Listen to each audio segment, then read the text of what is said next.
किशोरी जय महेश्वर मुख चंद्र चकोरी जय महेश्वर मुख चंद्र चकोरी जय गजवर्धन अडारण माता जय गजवर्धन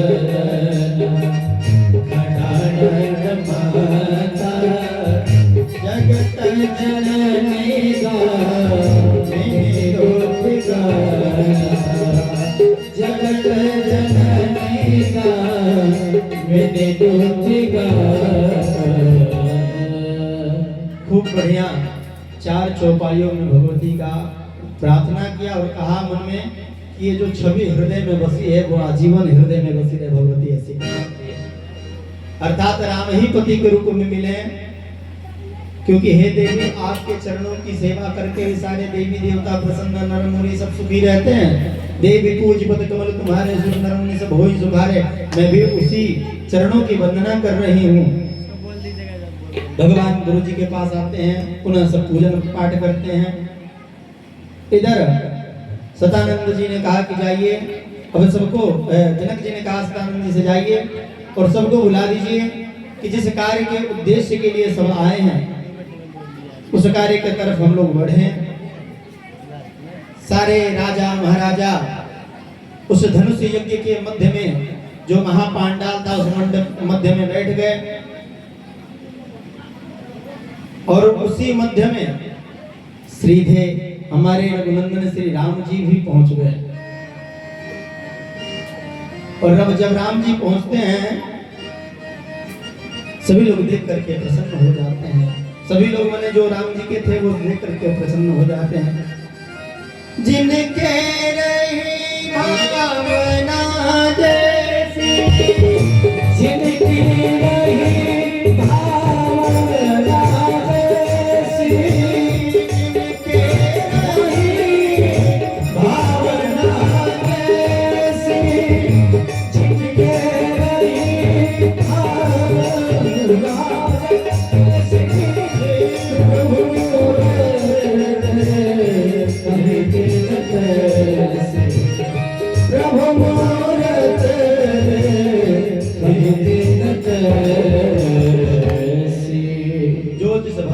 थे उस भाव से भगवान का दर्शन पाया।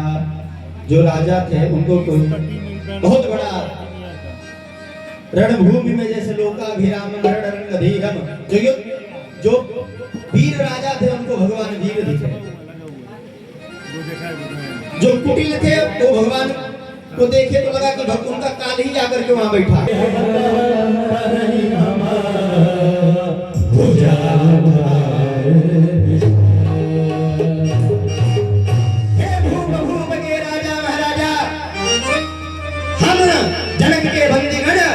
दोनों भुजाओं को उठा करके अर्थात आपको चुनौती देते हैं, अगर आपके भुजाओं में सामर्थ्य है तो इस धनुष का शिव धनुष का खंडन करिए और खंडन करके सिया से विवाह करिए। महाराज अब इतना वर्णन है कि कहते कहते पूरा 9 दिन राम कथा क्यों निकल जाता। कुछ लोग थे जो वही सुना महाराज उतला करके खूब बढ़िया बाड़ी वाड़ी बना दे, दंड बैठक मारते पहुंचे जब धनुष के पास और जा करके उठ ही नहीं रहा है। कहा लगता है एक हाथ से नहीं उठेगा, दोनों उठाए तभी भी नहीं उठ रहा है। बेचारा लज्जा से मोड़ी नीचे करके जाकर के चुपचाप से पीछे बैठ गया। फिर दूसरा आया, उससे भी नहीं हुआ। तीसरा आया, उससे भी नहीं हुआ। चौथा आया, उससे भी नहीं हुआ। और नहीं होने का कारण जानते हैं क्या है? जो जो राजा जाते थे धनुषवा तोड़ने, पिछवा से जितना राजा थे मनाते थे, हे गणेश जी इससे न टूटे हमसे टूटे। क्या मनाते थे? हे गणेश जी इनसे न टूटे धनुषवा हमसे टूटे। अब गणेश जी सोचते ये राम राम मोटा पार्टी इधर है, ये सब दुर्बल है, एक दो क्या करेगा। गणेश जी कहते कोई बात नहीं वही करूंगा। जब किसी से धनुष तिल बराबर भी नहीं हिला तो महाराज देवताओं राजाओं ने कहा कि चलो एक साथ सब मिलकर के धनुष उठाते हैं। तो महाराज एक सिया है, अगर धनुष उठा भी लिया टूट जाएगा तो क्या करेंगे? तो कहा अगर टूट गया तो फिर हम लोग आपस में यही मिथिला में लड़ेंगे और जो सबको मार करके विजय हो जाएगा सिया उससे विवाह कर देगा। जनक जी महाराज सोचे कि हम विवाह के लिए किए हैं कि जो है पूरा पहलवानों की कुश्ती के लिए अखाड़ा खोले। गए और जाकर के सब अब अच्छा यहाँ लिखा है कि भूप सास दस एक ही बार 10,000 ऋषि एक ही बार उठाने गए। कितना बड़ा धनुष था कि 10,000 ऋषि एक ही बार उठा लेंगे? सोचिए, सोचने वाली बात है ना। एक बार 10,000 ऋषि उठा पाएंगे? नहीं उठा पाएंगे। इतना बड़ा पांडाल कहाँ था कि सब आकर के धनुषियों को बोलने, यानी कि पूरा लंबा चौड़ा धनुषियों तो नहीं था। यहाँ संतों ने कहा कि भूप सास दस एक ही बारा, 12 मैंने समझ रहे हो, बार बार रविवार सोमवार चंद्रवार, यानी कि एक ही दिन में 10,000 राजा उठाने गए, फिर भी धनुष नहीं उठा। अरे भूप सास दस एक ही बारा, भूप सास दस एक ही बारा,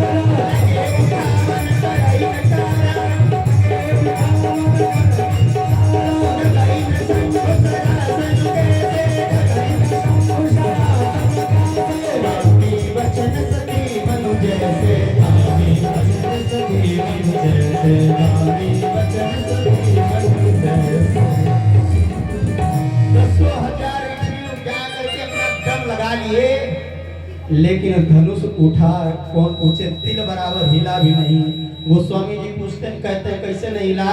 जैसे किसी कामी पुरुष का वचन सुन करके सतियों का मन जो है माताओं का नहीं हिलता कि तुम काम अपना भरे रहो, परम सती पवित्र हैं, वैसे धनुष भी नहीं उठा कि तुम लोगों के पास नहीं जाएंगे, हमारे पति तो कोई और है जो हमें स्पर्श करेंगे तो उठ के उनके हाथ में चले जाएंगे।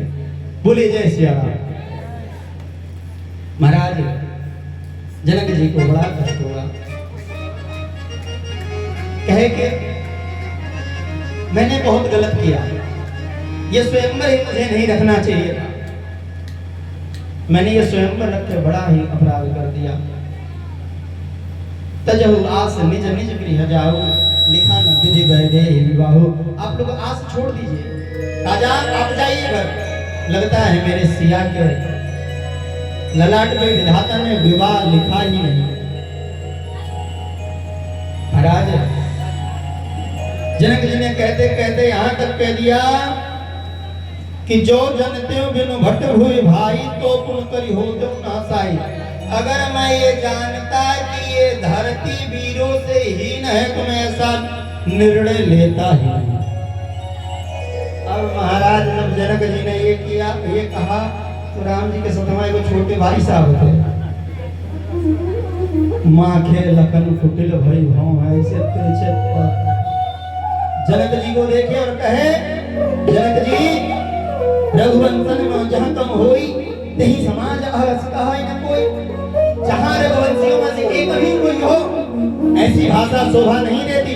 आप अपना वचन पीछे ले लीजिए, मैं तो केवल भैया के आदेश का इंतजार कर रहा हूँ, नहीं तो आपको पता है। अरे कही जनक जस अनुचित बानी, कही जनक अनुचित बानी, कही जनक जस अनुचित बानी, कही जनक विद्यमान रघुकुल मन जाने, विद्यमान रघुकुल मन जाने। सुनो भान फुल पंकज भानो, सुनो भान फुल पंकज भानो, कहु सुभाव कछु अभिमानो, कहु सुभाव कछु अभिमानो। जो तुम्हारी अनुशासन पाओ, तुम्हारी अनुशासन पाओ, गंग कलियुग ब्रह्मांड उठाओ, गंग कलियुग ब्रह्मांड उठाओ, गंग कलियुग ब्रह्मांड। मैं तो राम जी के आज्ञा नहीं पा रहा, नहीं तो पूरा ब्रह्मांड को उठा लो और उठा करके जैसे बच्चे गेंद खेलते हैं वैसे उठा कर पटक के खेलो। और तो और जैसे बच्चे मूली को तोड़ते हैं वैसे मैं सुमेरु पर्वत को जैसे घड़े को फोड़ा जाता है पूरा ब्रह्मांड को। महाराज लक्ष्मण जी का कोप देख करके सब राजा डर गए। अरे बाप रे बाप, ये तो हम सीधा साधा जानते थे, ये तो बहुत टेढ़े हैं सब। अभी छोटका इतना टेढ़ा है तो बड़का कितना टेढ़ा होगा। छोटका तो पूरा जलेबी के जैसा सोच है, बड़का तो नहीं कुछ बोला ही नहीं, बोले जैसे। महाराज जनक जी भी संकुचित हो गए कि कहां से कहां मैंने ऐसे कह दिया।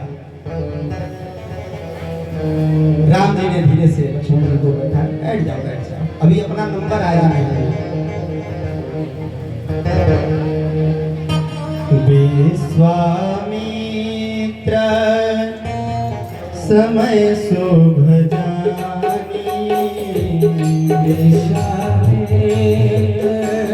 समय शुभ जानी, बोले अति स्नेह में बाणी, बोले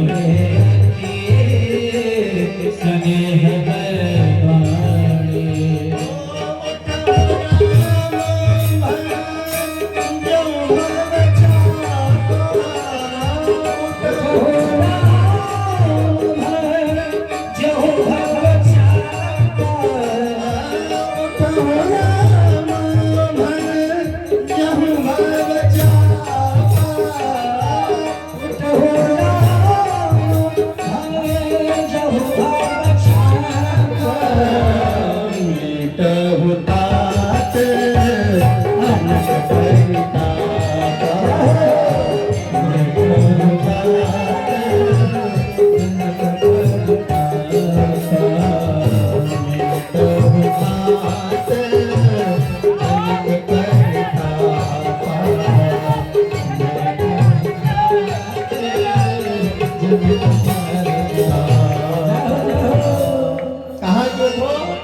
और उठ करके इस धनुष को तोड़ दो और तोड़ करके जनक का जो कष्ट है उसे दूर करो। जनक कौन है? बोले विदेह हैं, और राम जी यहाँ देह सदेह बन करके आए हैं।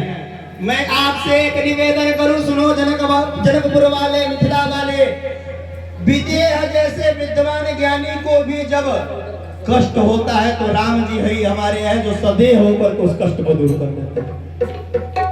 राम के सिवा कोई और कष्ट नहीं दूर कर सकता।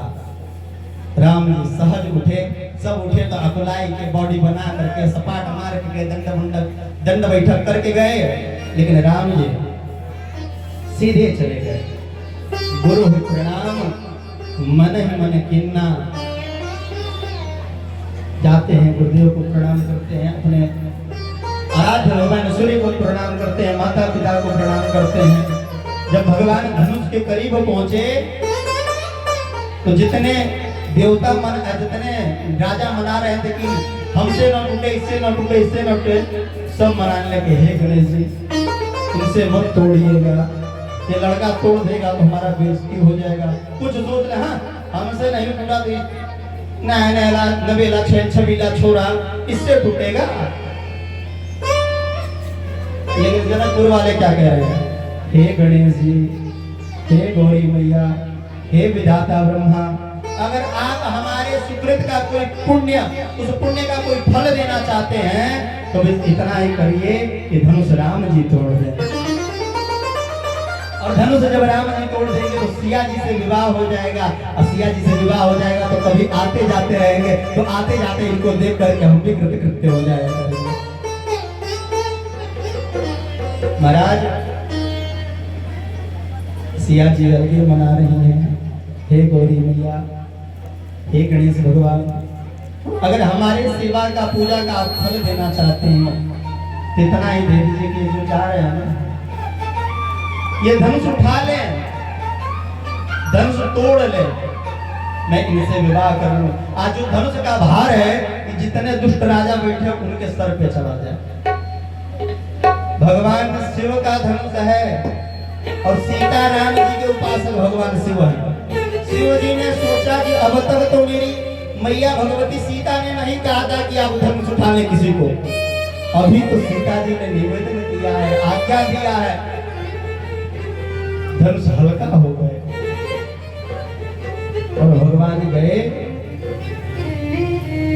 गुरु ही प्रणाम मन ही मन कीना गुरु ही प्रणाम मन ही मन कीना गुरु ही प्रणाम मन ही मन कीना गुरु ही प्रणाम मन ही मन कीना भाई मन कीना भाई बोलीना नम के उड़ानी निधि का बनाया हो बोली नम धन मंडल सन भया हो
करने लगे।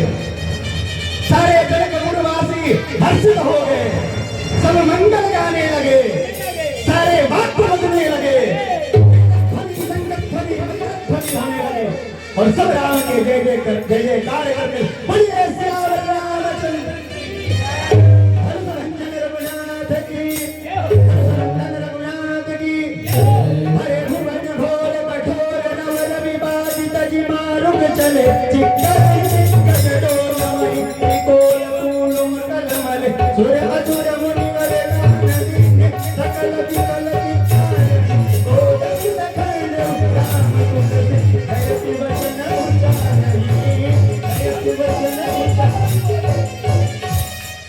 भगवान ने धनुष तोड़ दिया, सब जय जयकार करने लगे।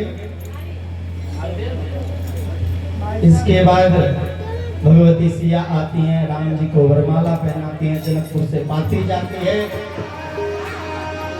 और जनकपुर वाले गाते हैं, पाती लेकर के जाते हैं तो अरे हम तो पाती लेके आवत बानी पार से, राजा जनक दरबार से।